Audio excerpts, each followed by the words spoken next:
nous parle. Chaque jour, Charles et Carole vous présentent la leçon de l'école du sabbat.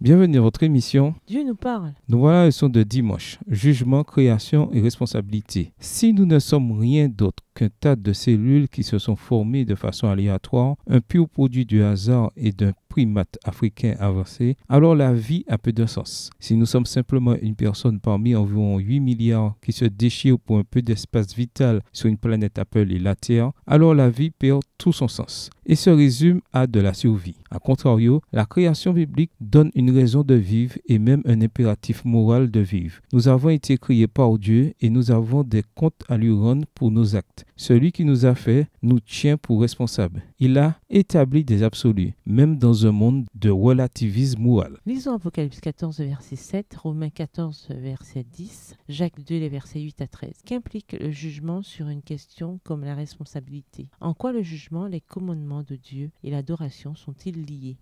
Apocalypse 14, verset 7. Il disait d'une voix forte, « Craignez Dieu et donnez-lui gloire, car l'heure de son jugement est venue, et adorez celui qui a fait le ciel et la terre et la mer et les sources d'eau. » Romains 14, verset 10. Mais toi, pourquoi juges-tu ton frère, ou toi, pourquoi méprises-tu ton frère, puisque nous comparaîtrons tous devant le tribunal de Dieu. Jacques 2, les versets 8 à 13. Si vous accomplissez la loi royale selon l'Écriture, tu aimeras ton prochain comme toi-même, vous faites bien. Mais si vous faites acception de personne, vous commettez un péché.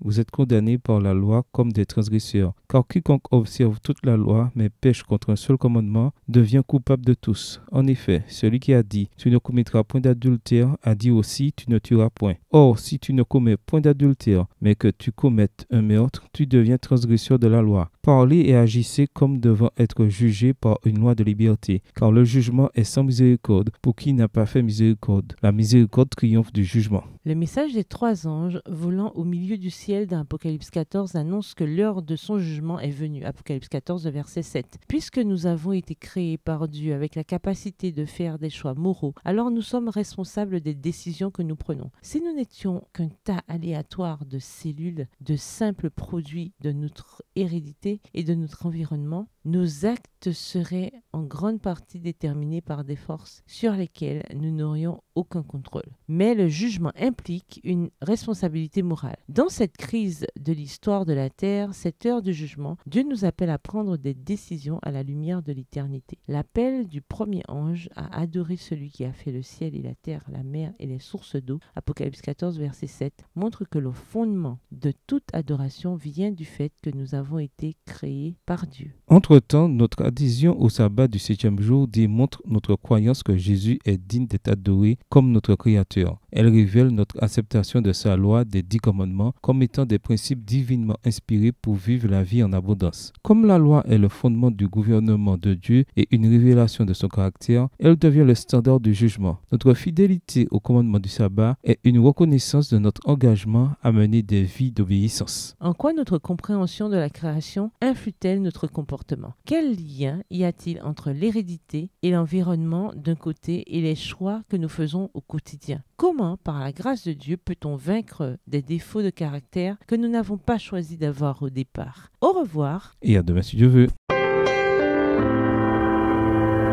Dieu nous parle.